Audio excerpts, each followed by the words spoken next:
Привет, Россия. Yeah! Привет, Россия! Рады быть с вами. Выглядит это отлично.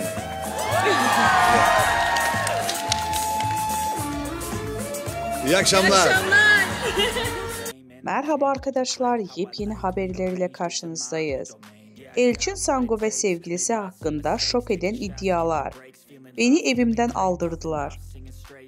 Sosyal medyada hesabından Sihirbaz Bayan adıyla gezi videoları çeken Ceren Yılmaz, Elçin Sangu ve sevgilisi Yunus Özdiken hakkında şok eden iddialarda bulundu.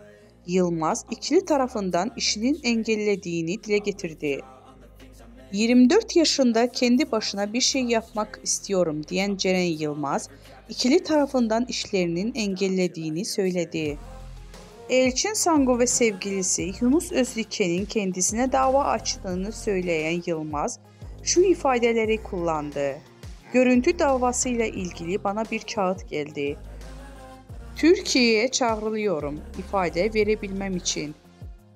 Benim bu insanların isimlerini vermemeyim için tehdit ediyorlar. İşlerime taş koyuyorlar.